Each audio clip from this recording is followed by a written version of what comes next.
Ho, ho, ho! Is this thing on? Mic check. One sleigh, two sleigh. That's right.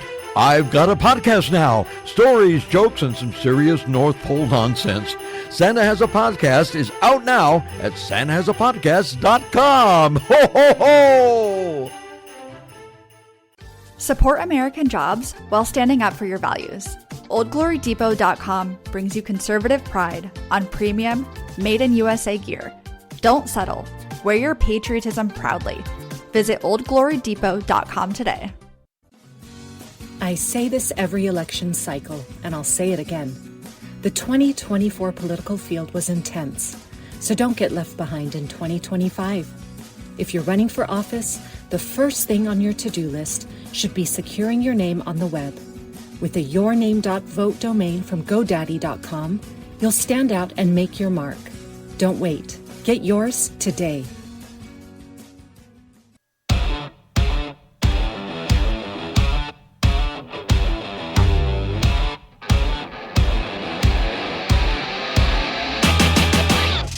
Welcome. I'm your host, Chuck Warren, with Breaking Battleground. Sam Stone has the flu, and he's out today. It's our first show of the 2026 year, and we are honored to have a friend of the show and one of the best reporters in the nation, Anna Giaritelli.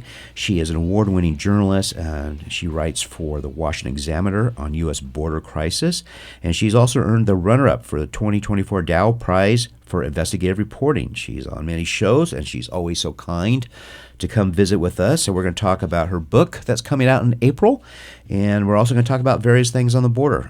Anna, welcome to the show.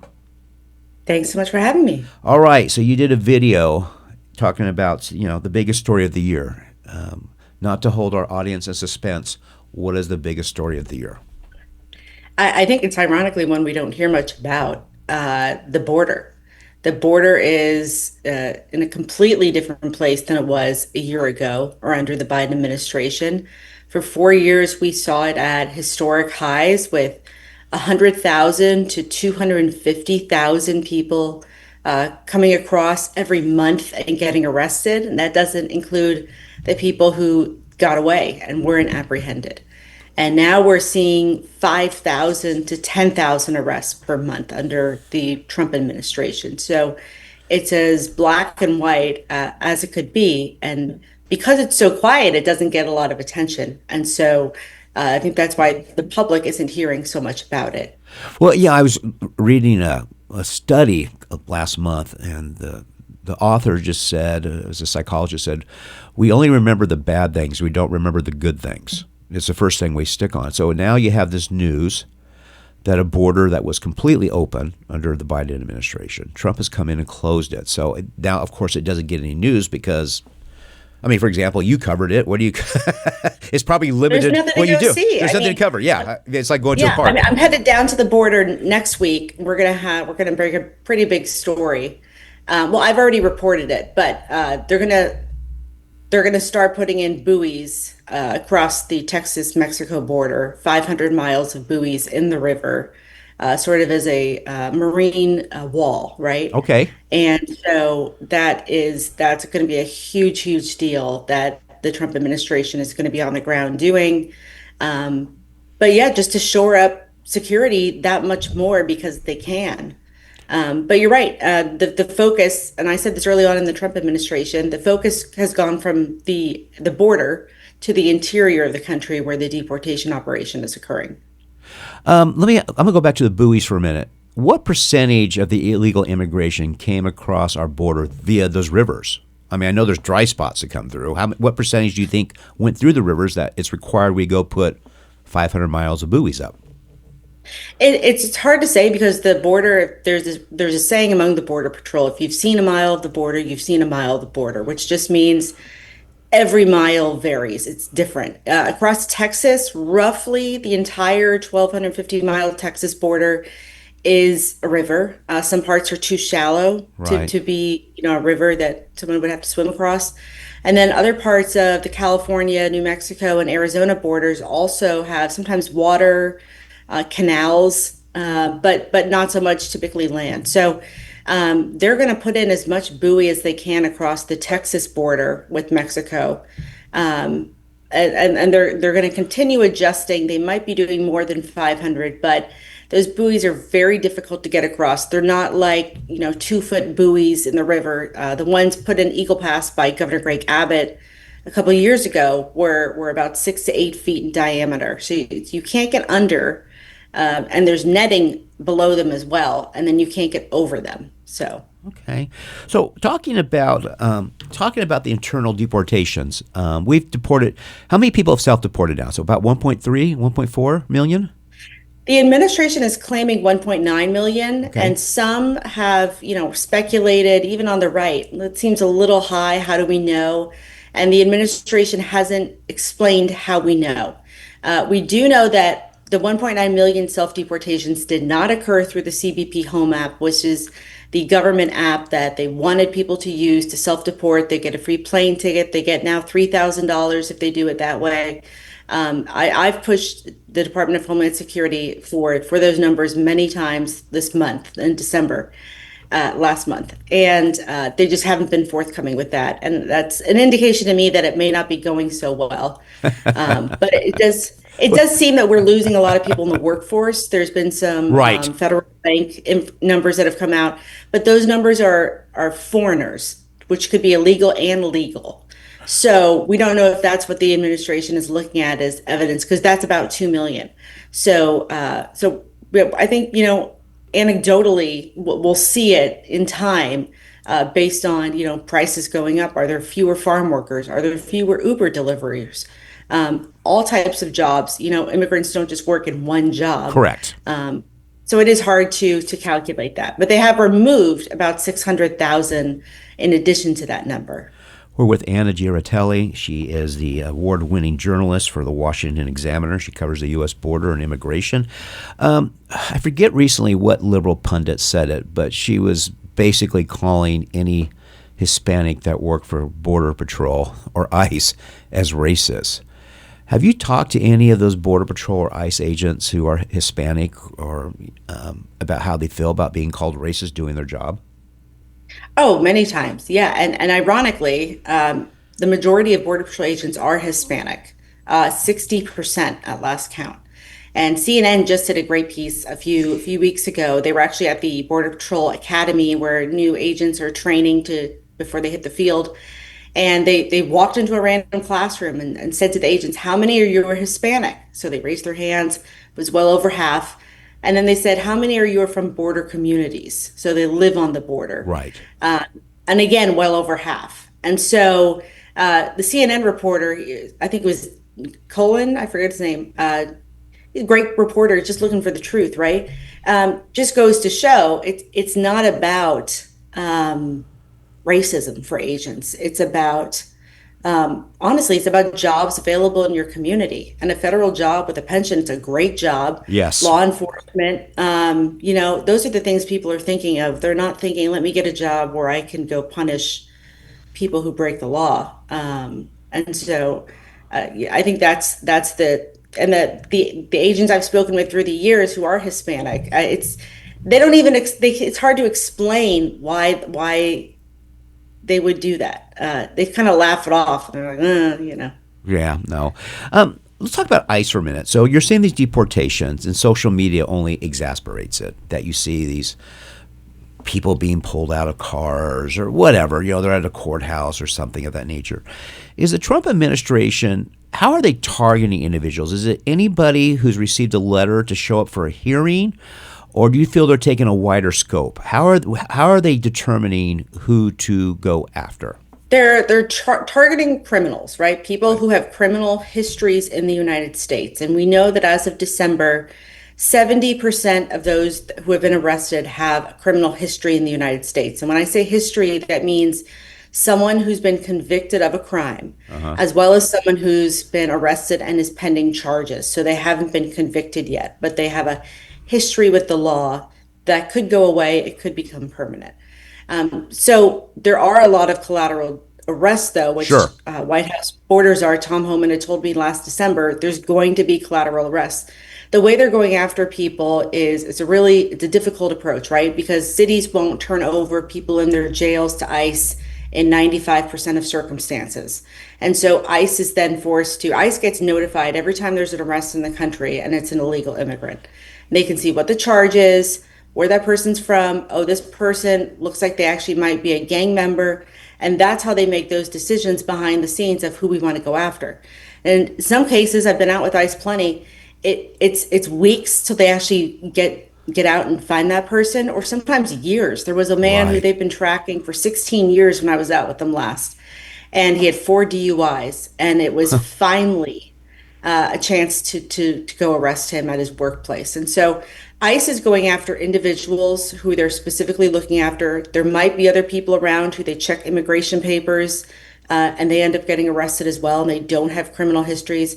On the other hand, Border Patrol, those are the agents at the northern, southern, and coastal borders. They've been pulled into the interior of the United States to assist ICE. They're mostly doing at-large arrests. So they're helping ICE go after specific people, but typically these are the men and women in green uniforms. They're going to Home Depot parking lots and sort of just saying, everybody here needs to show papers. And those are the ones that really get a lot of pushback from the community. Sure. Yeah. So that's the difference in how they're sort of going after people right now.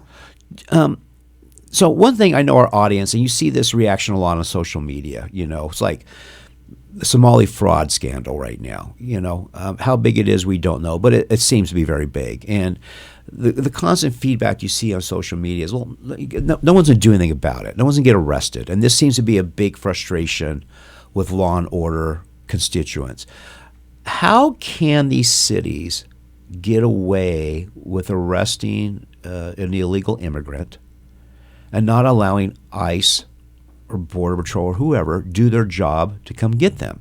And so my audience will want to know is, how do they get away with that without facing some sort of ramifications from the federal government? We have yet to see. I know the DOJ is investigating this. I'm trying to think of who it was I saw on TV yesterday say it's going to take months to look into all of this, and then that's probably an underestimating how long it's going to take. Right. But this is money that is your money and it's my money. This is federal tax dollars that you and I pay the IRS at the end of the year. We're going to get to do it real soon again.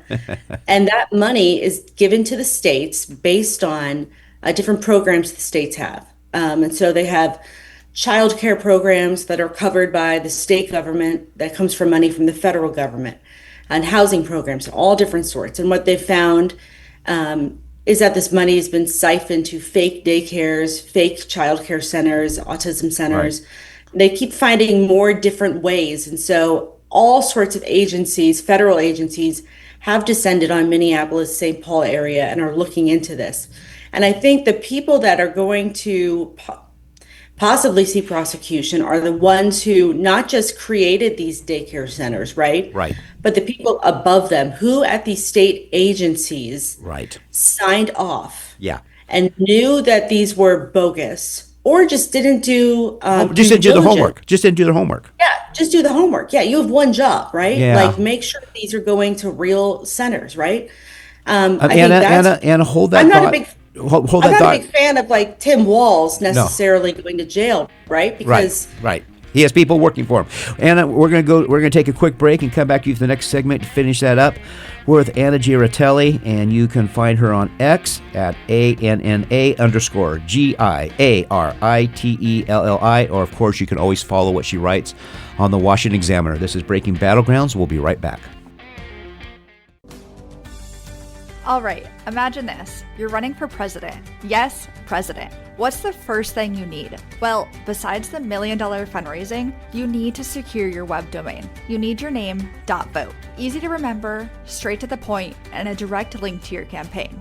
No, but seriously, whether you're getting out to vote or convincing people that yes, you can fix the potholes on Main Street, a .vote domain helps you stand out. It's not just a website, it's a call to action. Head over to GoDaddy.com or Name.com, type in your name, .vote, and boom, you're ready to make a lasting impact. Get started today with your .vote web address.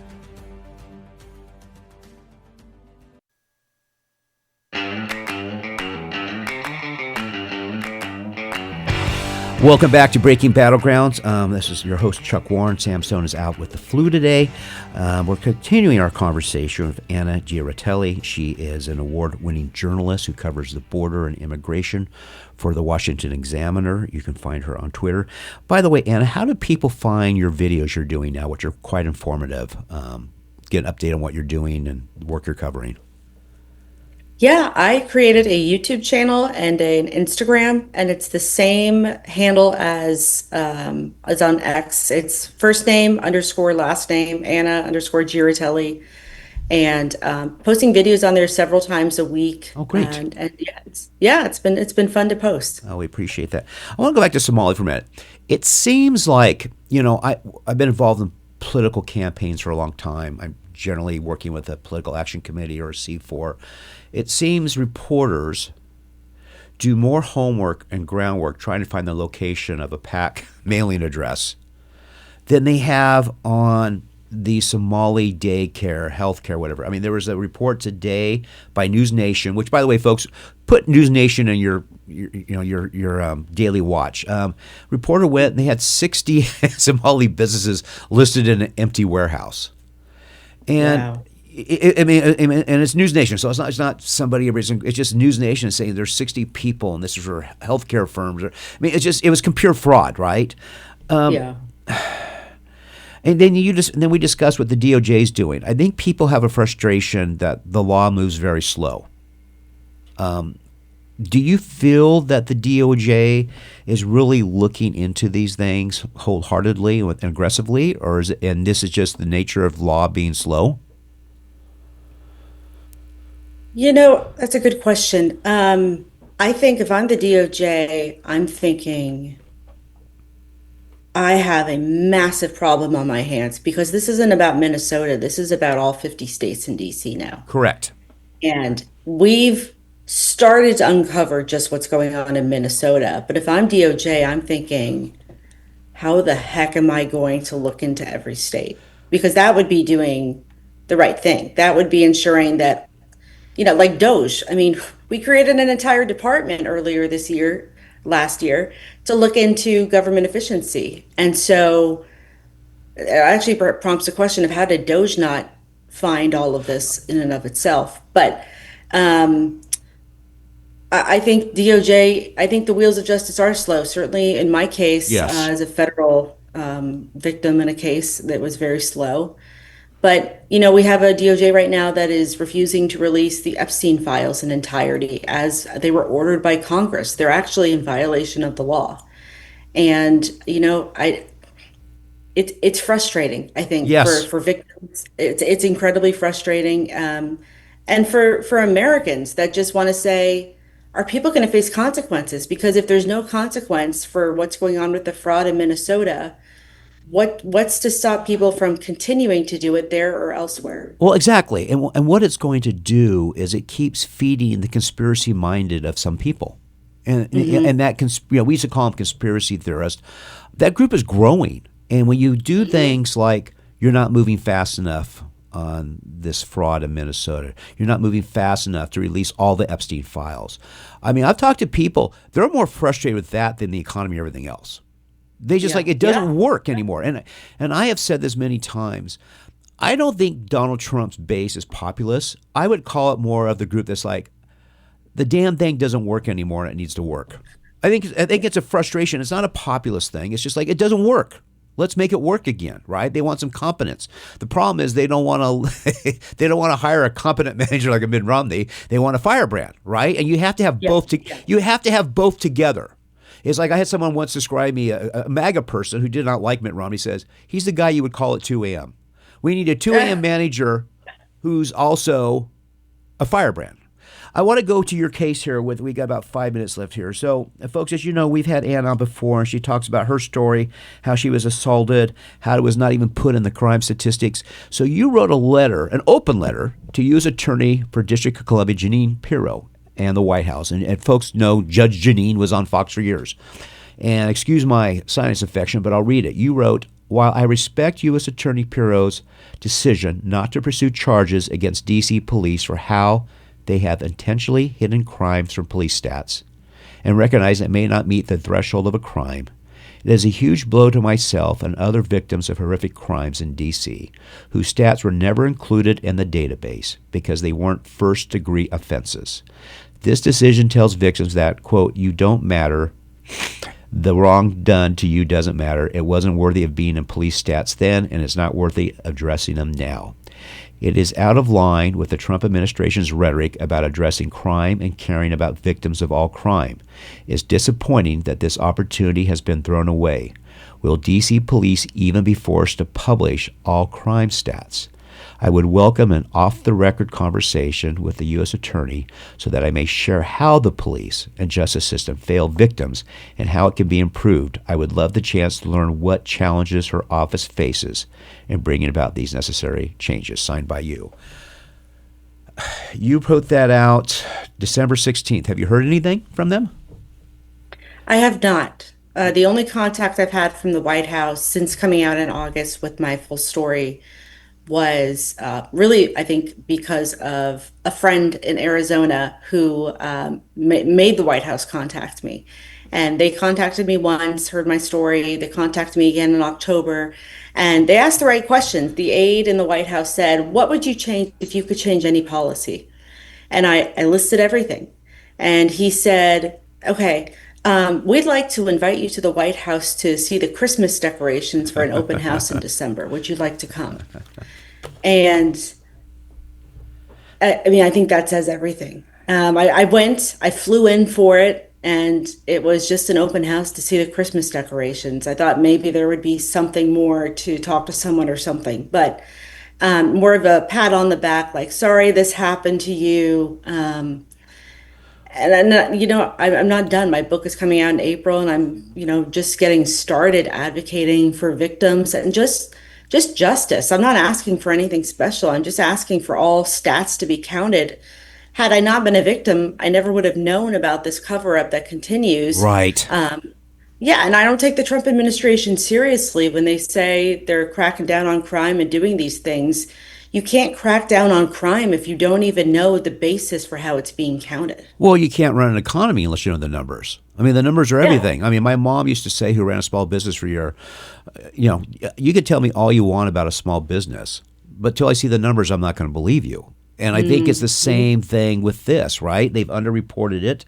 It's a disservice to victims like you. It's a disservice to the nation. How do you go clean up a department? How do you go clean up the city when you don't actually know what is happening in the city? All you're doing is guessing and it's rhetoric, but that's not the actual facts. Exactly. And I think it goes way beyond DC. I'm convinced that other police departments in other cities and far beyond DC are not counting all the crime stats. Right. And you don't know until you need to know. Yeah.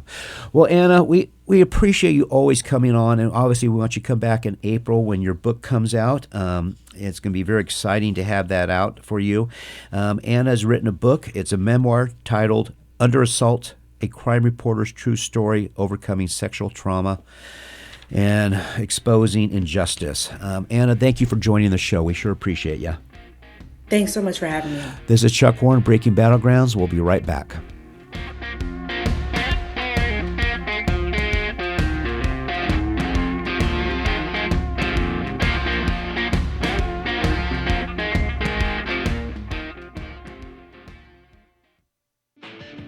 Old Glory Depot isn't just a website. It's a movement.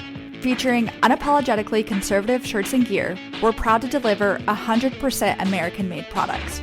From premium materials to bold designs, every purchase supports American jobs and celebrates our country. Show your pride, support your values, and shop oldglorydepot.com because patriotism never goes out of style.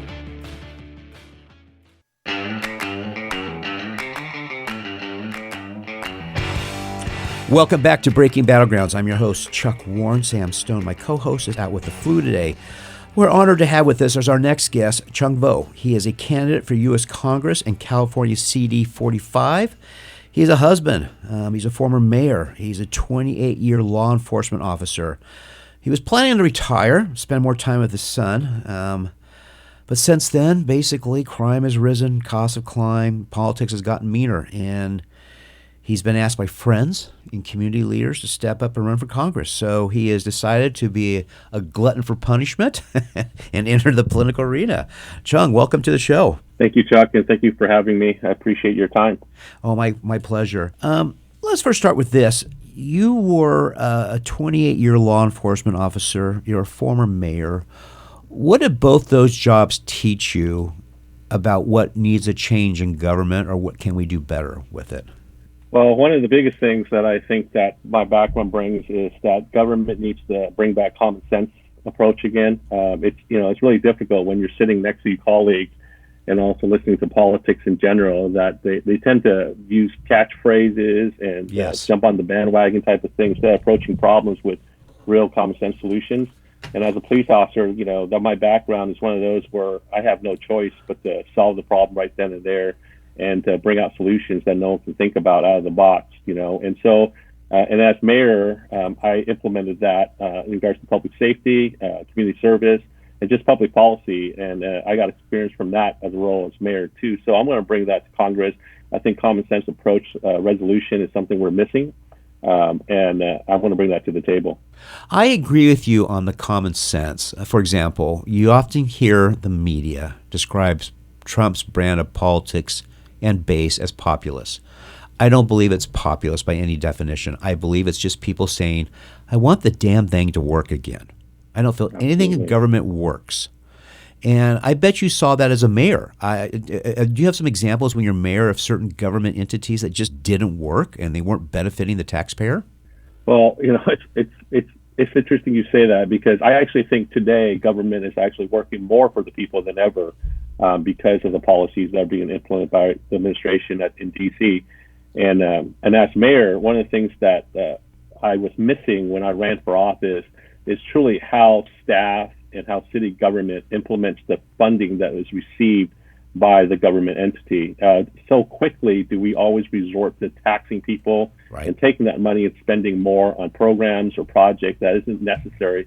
So one of the things I did as mayor and council member in the city of Cerritos is that we looked at the budget book every single year. And interestingly enough, the year that I ran for council in 2020, the city also proposed a sales tax measure on the ballot, which I opposed and I did not support. And when I spoke to the city manager and staff at the time, they were telling me the city of Cerritos would go bankrupt in a few years if we don't have the sales tax measure. And then myself and two other colleagues of mine that ran on the conservative ticket, all three of us won. And for the next 5 years, we were able to balance the budget. We were looking at budget. We didn't just cut programs. We actually implemented new programs and also hired new staff, but we used the resources with the funding that we had in place to make it work. And the reason why I say that is because you have to work to make sure that we can balance the budget. So easy is it just to tax people more and to give us more money so we can just spend more, instead of looking at the money that we have and how we can implement that to make things work better for our folks and our constituents. And so that's one of the things that I've noticed in government, is that we tend to waste money so often and so easy. Why do you think that is? Just because it's like monopoly money? I mean, explain that to the taxpayers. It just always seems government comes and says, I need more. I mean, it's like the hungry hippo. I need more. Yes. So tell our audience why. Tell our audience why people feel that way. The government feels that way. Yeah, the funny phrase is, I'm from the government, how can I help you, right? Right. And so it's interesting because, like I said, it's so easy. It's so easy just to ask for more money than to actually hunker down and look at the books.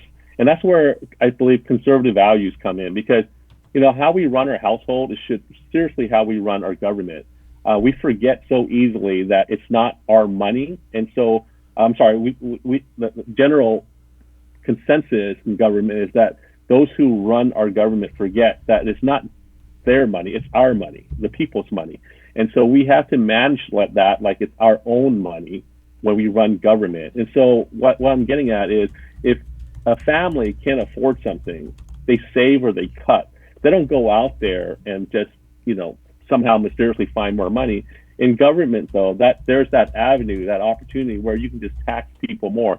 So that's just always the easier route. And so as conservatives, and as, how I was brought up, coming from a family that had pretty much nothing, we were on welfare, and we were able to live on the little bit that we have, and not just live, but thrive, and then grew up and gave back to the community that gave me back so much for my family. So that's why it's so easy for government to waste money, because it's not their money. Right. And they forget they should operate it in a sense like they would their own house. I guarantee you, those same folks who waste so much money, if you look at their household, and if they didn't have that money, they will cut. 100, They will conserve. 100%. We're going to take a break here. We'll be right back with Chuong Vo, Republican candidate for U.S. Congress in California, CD 45. We'll be right back. Sam and I are always talking about being prepared, whether it's hurricanes in Florida, earthquakes in California, flooding in Arizona, or supply chain disruptions. Exactly, Chuck. When pharmacies shut down, it does not matter how tough you are, you still need access to critical medicine. That's why we trust Jace Medical. The Jace case comes with 5 life-saving antibiotics and key over-the-counter meds, so you're covered when things get disrupted. And Jace goes beyond just the Jace case. They also offer first aid kits, daily prescriptions, and long-term nutrition with Jace Pantry. Don't wait for the next hurricane warning or natural disaster. Take control of your health and peace of mind today. Visit jace.com and use code FUTURE at checkout for $10 off your order. That's FUTURE at JASE.com. In today's digital world, standing out is more important than ever. Whether you're running for office, leading a cause, or hosting a vote for the cutest pet in town, you need a web domain that's simple, memorable, and action-oriented. You need a .vote web domain. It's clear, impactful, and establishes a lasting presence for your campaign. Don't wait. Head to GoDaddy.com or Name.com, type in your name.vote, and get started today. Because after all, every pet deserves a web address that's as special as they are.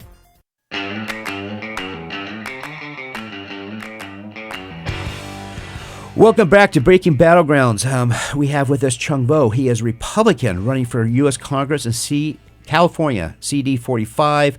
He is a former mayor. He's a 28-year law enforcement. He comes from an immigrant family. He is a profile of what we need more in America in Congress. Chuong, first of all, will you explain to us, what does California CD 45 cover? What cities are in it? Oh my gosh, there's so many cities. It's actually a large, encompassing population. As you know, most of the congressional districts are about 400,000 residents. And so it starts all the way up in the north end, parts of Fullerton, down to a little bit of Placentia, down to Buena Park, and then Cypress.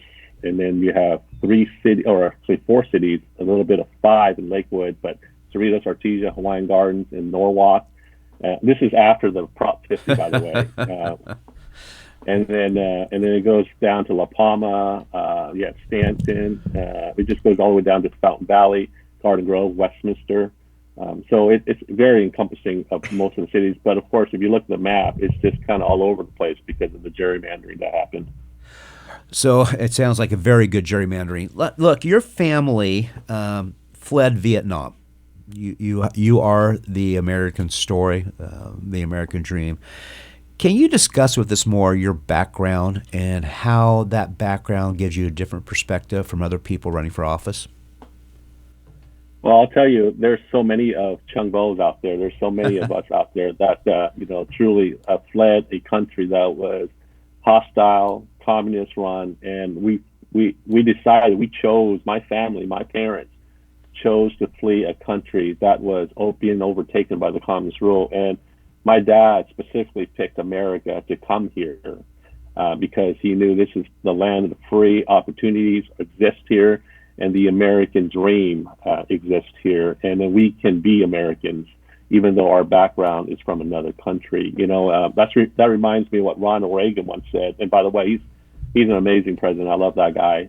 But one of the things he said, that you can go to any country. You can go to Japan, you can't be Japanese. You can go to China, you can't be Chinese.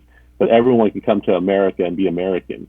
And so that perspective right there alone makes me a little different than those that are running, in the sense that, we chose to come to America right. for a reason, and that reason is freedom and the values that Americans provide to our family and for our next generation. So that's where I'm different, is that I want that value. I continue to thrive, to push for those values in America, and that those values won't ever change in my household. What would you tell a new immigrant family that came to America the right way, what would you tell them how to assimilate? What advice would you give them? I would just tell them work hard, because in America, truly, if you want to truly succeed and thrive and live the American dream, is just put in the effort, work hard. Don't ever let anybody put you down, because in this country, there's two sides to every coin. And if you're the one that gets to flip that coin, and you decide where you land and what you do and where you go from there. And truly, I've been raised in this country since I was 3 years old, and it wasn't easy. Nothing ever came easy for me, and I just worked hard. All my life, I worked hard. And running for office, as the council member and mayor, that was hard work. Being a police officer, going to police academy, nothing was ever given to me. And so I would just recommend to those who are coming to America is you're here for the American dream, but you have to work for it. Are both your parents still with us? My father passed about 20 years ago. My mom is still here, yes. So I remember Mia Love, who recently passed away, was a congresswoman from Utah, from Haiti. Her family's from Haiti. And her dad, they immigrated and worked as a janitor at night. The typical American dream story, right? How proud was your mom when you were elected mayor? Was she beaming? Like, I can't believe this is happening?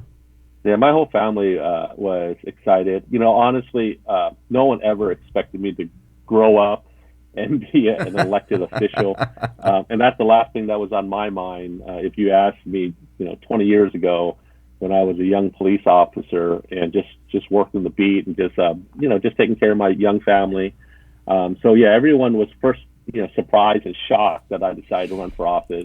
And then I got elected. And I remember when I became mayor, my family showed up and they sat in the audience, and I kind of told a story about my path to America with my family. And I can see, my siblings out there and my family, they were emotional, but also very proud. So what is as you run for Congress in California CD 45, what do you hope to accomplish when you're elected to Congress? What are the two things that you feel like when you retire from it, you've had a successful tenure?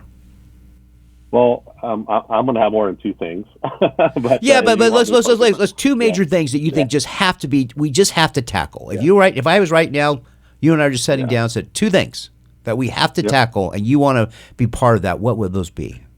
One of it would be, especially in California more than any other state, is to bring back affordability for our state. It's interesting that the other side always preach about affordability, but if you look at the stats in other states that are blue versus red, the blue states are the most expensive states out there to live in. And the highest inflation, too. Those states have the highest inflation, too. Absolutely. Right. It's interesting because, we just recently, this Christmas holiday, we traveled to Alabama, Atlanta, East Coast, Florida, and the gas over there. I mean, these states are beautiful states. The roads are well kept, and somehow the gas is only $2.25 a gallon where I got my gas. And here it's almost $5 in California. So bringing back affordability, truly bringing back affordability, not just talking about it. And in order to do that, we need to cut tax, cut spending, cut regulations. And at the federal level, Trump's doing that. But the problem with California is the governor here is blocking everything that Trump's doing, so the people here don't even get to see that difference, that change. And California, if you don't have family out of state, you still think inflation is high. You still think cost of living is high. It is in California. But when you go to Florida, Atlanta, Alabama, the states that I traveled, I couldn't believe how affordable everything there was. And so the reality is bring that back to California. And the second thing is because of my background, because California has promoted crime for so long. We need to bring back public safety and stop crime. For the longest time, California passed all these propositions to put criminals first and victims last. And so I want to promote and encourage public safety and also bring back respect for authority and for police again in California.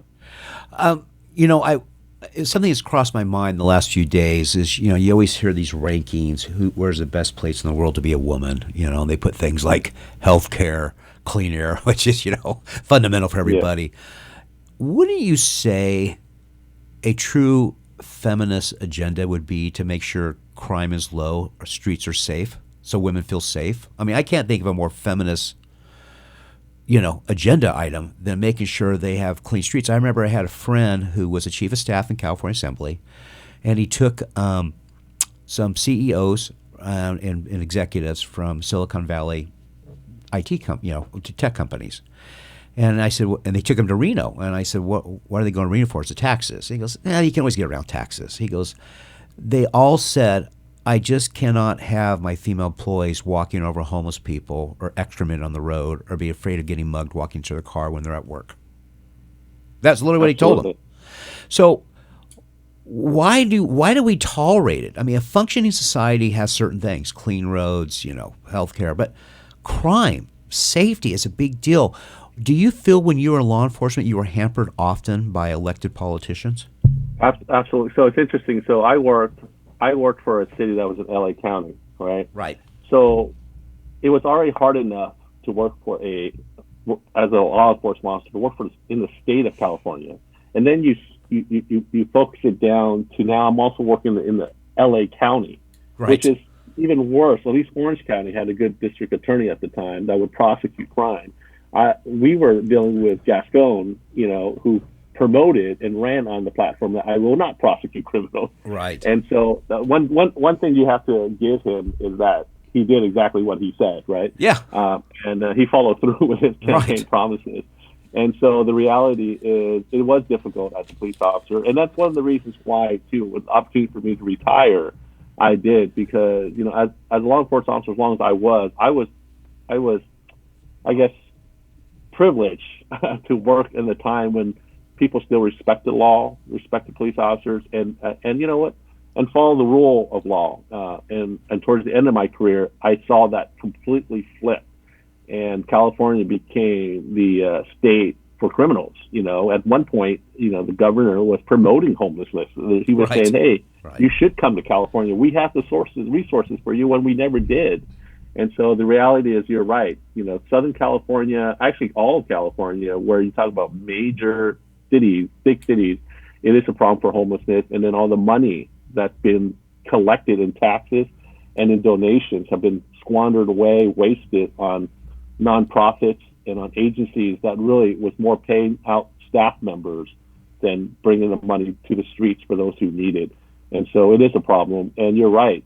We need to make it safe, not just for females, but for children, right, but for families, for everybody, because, it's dangerous when you walk in downtown Los Angeles and you're seeing folks on the streets with needles, drugs, and they may just be there, but it's dangerous and it's hazardous and it's a hazmat issue. And so we need to clean it up. And no, that's something that I will work on. Public safety and affordability are two things of many that I will make sure we bring back to Southern California. I'm going to ask you a question, and this is wild speculation on your part. So folks, just realize I'm asking the question. Why do you think these progressives just don't worry about the victims? Why do they want to promote homelessness? I mean, and that's what they do. There's no other way around it, because everything they put forward has failed and only grown homelessness, or crime. Why is this a belief of theirs? What do you think the reasoning is? One of the things, people are going to say this is a conspiracy theory, but I truly believe it exists. It's because in California, those who vote for these folks are also benefiting from the programs that they're promoting and pushing, right? And so, at one point, they allow felons to vote in California. Why? Why would they do that? Because the felons will vote for them. Right. And then another point is they then allow those who are incarcerated to vote. Why? Because they would vote for them.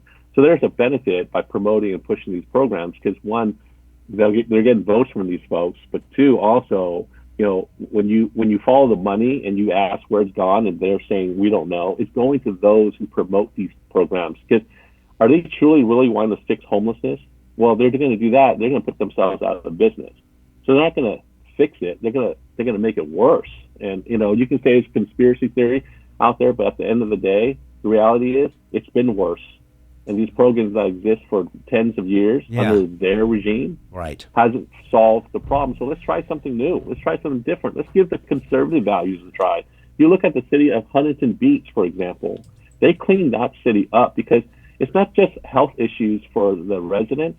It's health issues for the actual homeless folks. Right. They should not be sleeping on the streets. They shouldn't be living there. We should provide real programs to help them, and not just say we're doing it and then taking the money and going out there and buying lavish gifts and purses and so forth, which, by the way, they've caught a lot of agencies doing.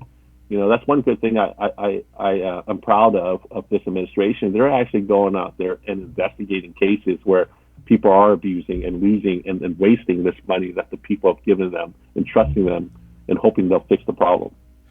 We've got about a minute left here. This is your time to give us the sales pitch. Why is America the greatest country in the world, and are you optimistic about our future? Absolutely. Ever since we turned the tide from blue to red, common sense politics, common sense services coming back down to the street level again. I do have high hopes for this country because it is America. This is the greatest country in the world where, like I said, anyone can come here and become Americans. Yes. And so I hope that the folks that are listening see that my background speaks for itself. I am the only truly public service candidate that will give back to our community here in California, but not only that, into America, because it starts here, but really it just blossoms up to America, where what we all can do, and it starts with me. Chuong Vo, thank you so much. Chuong is a Republican running for Congress in California, CD45, former mayor, immigrant family from Vietnam. He is the American story. Follow his campaign. You can follow him on Facebook. This is Breaking Battlegrounds. We'll be right back.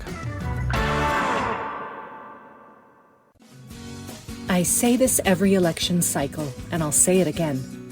The 2024 political field was intense, so don't get left behind in 2025. If you're running for office, the first thing on your to-do list should be securing your name on the web. With a yourname.vote domain from GoDaddy.com, you'll stand out and make your mark. Don't wait. Get yours today.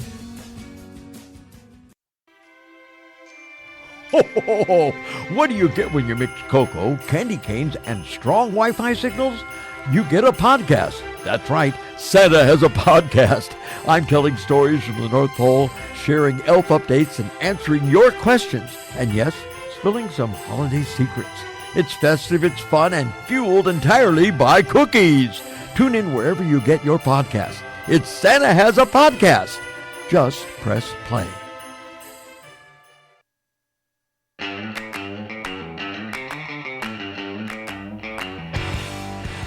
Welcome back to Breaking Battlegrounds. I'm your host, Chuck Warren. I'm Sam Stone, as we've discussed, is out with the flu today. Our next guest I'm very excited about. His name is Drew Pavlou. He is an Australia independent journalist.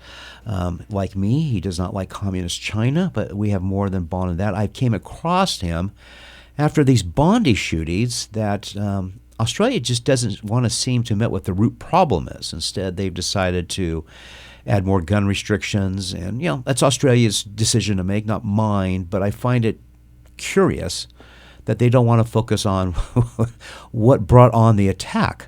So Drew Pavlou is a great source to follow on X. You can just follow him simply on Drew, then last name spelled Pavlou.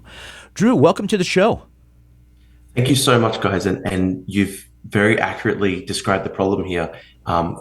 So many people in Australia, even non-right wingers, even some left wingers, can understand that this is a farce. The way that they are trying to present the Bondi attack as being the problem, as being something that highlights, for example, gun issues. Right.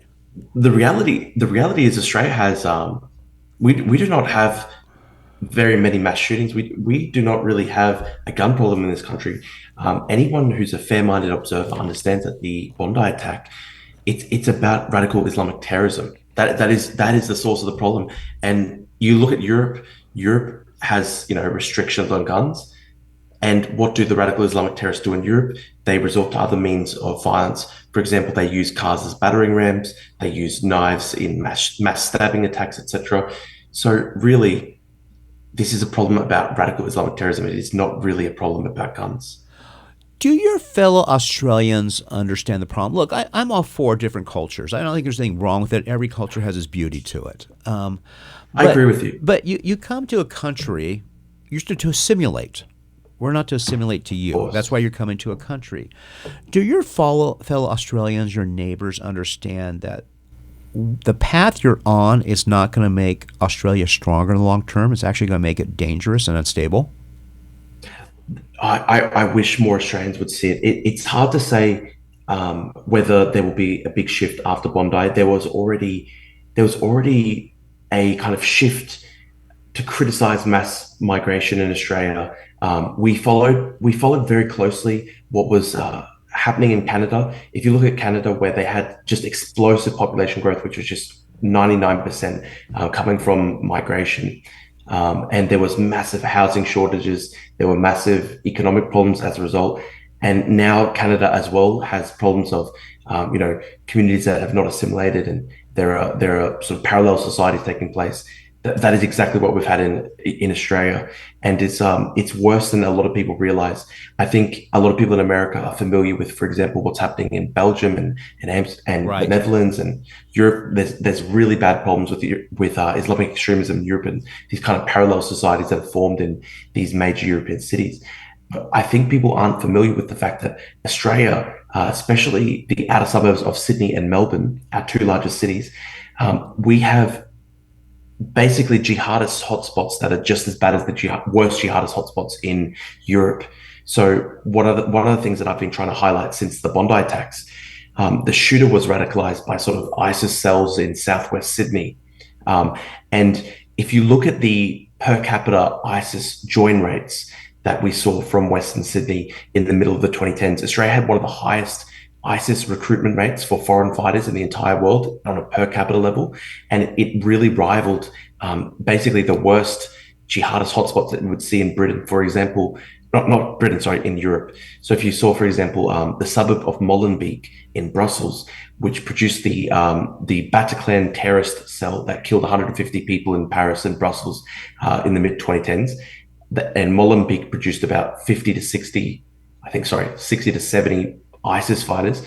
It appears to be the case that southwest Sydney, with a roughly similar population of Muslim Australians to Molenbeek, produced about 60 to 70 ISIS fighters just from that small region of Sydney.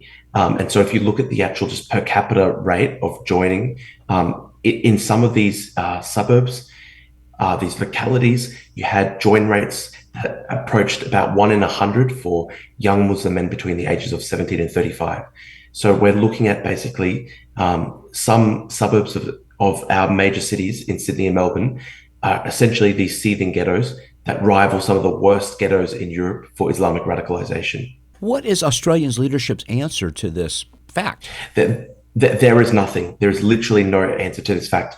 So we have a very powerful Labor government in Australia right now.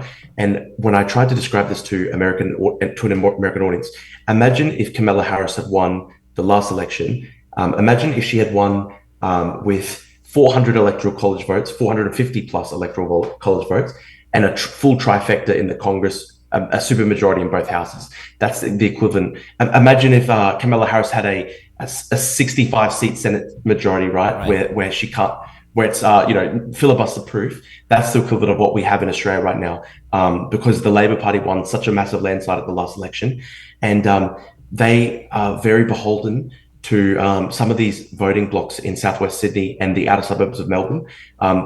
Believe it or not, the immigration minister in our country, the Home Affairs minister, who is in charge of our security agency, so ASIO, so the equivalent, right, would be CIA, FBI for you guys. The guy in charge of the security agencies, he represents the seat. He represents basically the area that we're talking about, southwest Sydney, that is the source of all this jihadist activity. So the Home Affairs Minister, the Immigration Minister in Australia, who's one of the most senior and powerful members of the Labor government, he actually represents the area that is the worst jihadist hotspot in the country. And his vote depends upon that. So his seat, I think, is 30% Muslim Australian, and he essentially just can't offend Muslim Australian communities by going after extremely hardcore jihadists. And again, we draw a distinction between jihadists and normal Muslim Australians. But unfortunately, it appears to be the case that the government fears that they will lose votes Yeah. from these seats in Southwest Sydney if they go hard on extremist jihadism, and therefore they're trying to divert the conversation to gun laws and right-wing extremism, when really the whole conversation actually should be is about Islamic extremism and Islamic anti-Semitism, because it was an Islamic terrorist attack against Jewish Australians. Have you had any right-wing extremism, mass shootings, or attacking of synagogues in Australia recently? Look, we do have a problem with right-wing extremism. To be fair, because I know there will be some Australians who watch this and they'll be looking for any chance to slip me up. Sure. To be fair, there was a man called Brenton Tarrant who was an Australian neo-Nazi who went over to New Zealand and killed 50 Muslims in a terrible shooting. He was from Australia. Okay, I remember that. He was unfortunately Australian. So look, we do have a right-wing extremist problem. That said, though, to respond to the worst Islamic terrorist attack in Australian domestic history by saying we've got to crack down on right-wingers rather than Islamic extremism, it is a non sequitur. It's criminal. It's criminal. And it's a way to try and distract from the issue. Well, there's a saying in America, I don't know if you use it in Australia, we say, can't you walk and chew gum at the same time? And I don't know why you can't, focus on both right-wing extremism, which is dangerous, and this militant Islam that's dangerous as well and recently killed a bunch of people. So why can't you do both? Why can't you walk and chew gum? Exactly this. And look, we can't seemingly do this. So the head of the Australian Federal Police, who's the equivalent would be Kash Patel in the America, it's the equivalent of our head of the FBI. She came out right after the Bondi attack and said this was not motivated by motivated by any religion. And so there's this sort of omerta, this attempt by Australian security establishment, political establishment, to just pretend that there's no link here with Islamism. Yeah, what's insane about that statement, and that's been shared a lot here in America. Yeah. It's like saying someone robbing a bank and saying, "Well, we don't know what this person's motivation was." Well, it's obviously he's at the bank getting money. I mean, this is what he wants. There's one motivation. Yeah. So what I want to get to quickly here is, so you posted something and the city came to fine you about it. Tell us a little bit about the story there real quick. Look, I've just been highlighting in recent days essentially the two-tier legal system that we have in Australia. So, for example, I protested against the Chinese communists about 3 years ago in my city of Brisbane. I held a blank sign outside the Chinese consulate in my city, and they responded by trying to fine me $1,000. I tried to fight them in court on a free speech case. I lost the case. And then they demanded that I pay $20,000 to the government to pay for their legal fees. And so I was crushed, essentially. I was very lucky. I started a fundraiser. I managed to pay it off. But they crushed me as like a sort of normal, patriotic, peaceful Australian. But when it comes to these jihadists, they are just so weak. They don't do anything. And so, for example, 3 days ago, I got a death threat from the ISIS preacher who radicalized the Bondi gunman. This guy's very well known in Australia. The government knows who he is. His name's Wissam Haddad. I received a death threat. He said, "I know where you go to gym." He's been sending me death threats. Oh my gosh! I went to the police. The Australian Federal Police tried to report it. Nothing. I went to my local police. Nothing. That said, they're able to crush me for a protest fine, and it's just this ridiculous situation. I even got a call. And this is probably what you're talking about. I got a call from Australian police at 8 p.m. the other night, and I thought they were calling me about the ISIS preacher who had threatened me with death. I thought, because I posted about this, it had received quite a lot of traction. I thought they must be calling me to try and offer me protection or something like that. Instead, they were pressuring me to delete a random post that I made about the Bondi attack because I criticized an Australian leftist guy who had said that the attack was not anti-Semitic because the ISIS terrorists were killing a bunch of Jews because they didn't like Israel, not because they didn't like Jews. It was a complete farce, idiotic statement. I called them a pig because I said, "You're basically running ISIS propaganda here." And the police were trying to pressure me to delete my post because it just doesn't fit the sort of narrative about Bondi. So it's just amazing. They're trying to pressure me to delete Twitter posts. They were a couple of years ago, I do a small protest. They're crushing me with fines. But when it comes to like literal head chopping jihadists who are just running wild, radicalizing people, now 15 people are dead. There's nothing. Not a single person, not a single Islamic extremist has been arrested since the Bondi terrorist attack. Not even the guy who radicalized the shooters, the guy Wissam Haddad, the ISIS cleric. He's not been arrested. The government has deported 2 right-wing extremists since the Bondi attack, but they have not deported a single jihadist. Well, it's amazing what politicians will do for votes. Yes. Drew Pavlou, thank you for joining us on Breaking Battlegrounds. We want to have you back on for a longer interview, so Aaron and Sydney will be in touch with you. How do people follow your work? Thank you so much. Look, I'm on X at Drew Pavlou, and X is just such an amazing platform.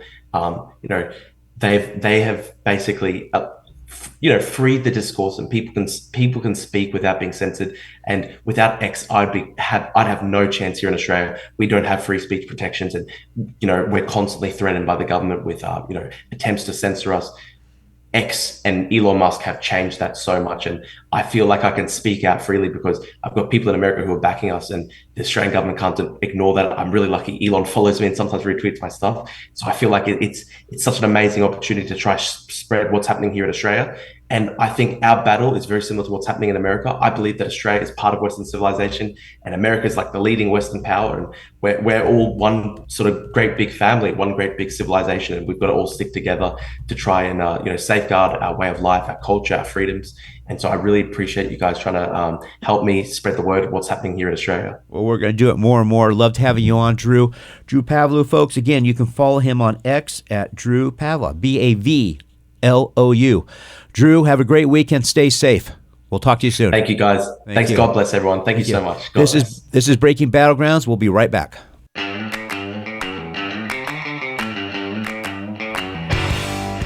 Welcome back to Breaking Battlegrounds.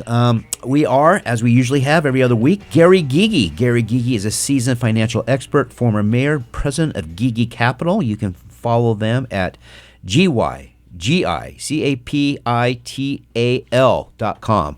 For those of you who flunked school, it's not a capital with an O, whether it's a capital of a state, it's capital with money, A-L. Gary, welcome. How was your holidays? They were great. Thanks, guys. How was yours? They were good. Nice and relaxing. Yeah, it was just very nice. Before we had a reporter on from Australia, and I'm just always depressed I don't have a good Australian or English accent. I just find them so fascinating, So, Gary, 2026 is here. We had a large GDP number. What are you expecting for growth in the United States in 2026? Are all these investments going to start coming through, providing more jobs and more growth?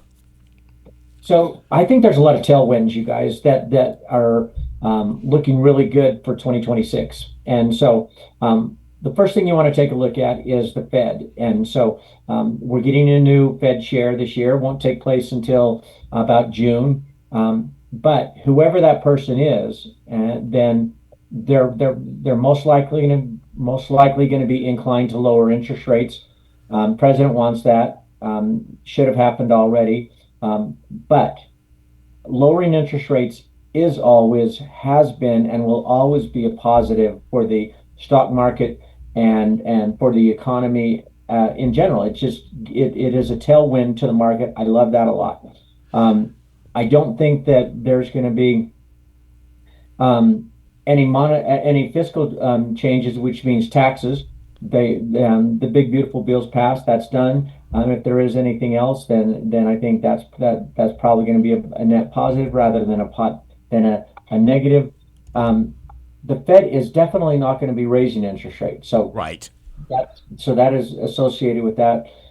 There is a lot of things around generative AI that make it seem as if technology is in this 100-year boom, if you will. There is talk about it being extended right now, and we'll find that out, in the next few months or so. But there's a lot of tailwinds which make me think that the market and the economy looks pretty good in 2026. For those wanting to start to invest and starting now, what type of funds do you think they should look at when they talk to an advisor? Of course, folks, we always recommend you call Gary Gygi. What type of fund should they be looking at preparing for retirement, or just even a good fund for a rainy day fund? Yeah, so I'm going to stay away from individual stock picks. So I'm going to talk about funds and what are called exchange traded funds or ETFs. So if you're new to investing, make it easy on yourself by focusing in on perhaps index funds. S&P 500 index funds tends to outperform about 90% of the funds year in, year out. So that is always a good place to start. And if that's through a mutual fund, but you can get the same thing, the S&P 500 index, through an exchange traded fund with lower fees. Most professionals are using exchange traded funds. If there's a certain sector that you're interested in, you could buy an exchange traded fund on financials, industrials, materials, all of those things.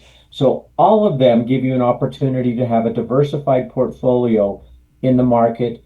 And that is a good place to start. Once you're a little bit more of a seasoned investor, you can look at some individual stocks and be a little bit more diligent about being specific. But until then, make it easy on yourself. Start with an S&P 500 index fund. So Tesla, it was announced today in Wall Street Journal, Tesla sales dropped for the second year in a row. Do you see a pause on EV sales, or is this just simply a blurb in sales? It definitely could be a pause. And reason for that is that the incentives to buy EVs is going away. And so they are the big 800-pound gorilla, Tesla is. However, if those incentives to buy EVs writ large go away, then that begs the question: who really is the incremental buyer of EVs? And so the pause could be, lasting. And so it was a minor reduction in deliveries from Tesla, but at the same time, a negative number. So that's something to keep in mind. Tesla is its own unique company. Some people like to include it in technology. Some people like to keep, included in car manufacturers. Point is, they're unique to themselves and not necessarily an indicator for how the economy as a whole is doing. So with all, one last question before we let you go. So with all of the AI investment, what are some ancillary type of businesses that will benefit from AI investment besides construction? What are things that folks, if they want to dive into it, can look at as possible investment opportunities? Great question. So what is it that is needed in order to drive AI? It is these huge power centers, where their electricity of all types is going to be driven. You are seeing that some technology companies are restarting nuclear power plants close to where they are, because that's clean energy and it'll make it easy. So utilities that are involved with powering AI is what we would call a derivative part of this business. So if you don't want to go directly to Google or Amazon or Apple, any of the big tech companies that are in AI, but you want to be part of that, I would look at the utility companies that are going to be driving it through electricity. I think that is really interesting. Interesting. Well, Gary, thank you so very much. How do people follow you? Easy way to do that is through the website. And thanks for mentioning it, guys. GigiCapital.com. That's GYGI Capital CAPITIL.com. But you can always call us at 801-787-0342. Gary, thank you so very much. We'll talk to you soon, my friend. Have a good weekend, guys. Thanks Thank you, for buddy. having me. Appreciate it very much. Well, Sydney, thanks for helping me here today on the show. Absolutely. Happy to do it. Folks, Sydney is joining us here at Breaking Battlegrounds. She is going to help us book and produce and work with Jeremy. So say hi to the folks. Hi, folks. So, folks, before we close with our first show of the new year, I want to read you some of the direct mail we got this weekend. After our show, we have been focusing a lot on fraud. It's just not some Molly fraud. It's fraud all the time in government, and we want it to be clean because we want your tax dollars used correctly. For people who have autism, we want them to get the right money. For people who need daycare, we want them to have daycare. For people who are short on food, we want them to have food in the wealthiest country in the world. So just going to close with some of our mail from Chris Brewer, who wrote to us simply, retard. From Anna Carter May, you are pieces of racist blank. What ignorance you spew, growing moral compass, no blank gains entry to a daycare they have no affiliation with to see children. Blank off with this rage bait, typical of Republicans to believe they're entitled to access to young children. You all are pedos. So thank you, Anna, for your comment and listening to the show. And then finally, from Eric Skirbo, who I really enjoyed, just simply wrote, hi, just want to say blank you. Folks, we hope you had a great holiday season. On behalf of Chuck Warren and Sam Stone, who's out sick, Sydney and Jeremy, have a great weekend. We'll be back next week.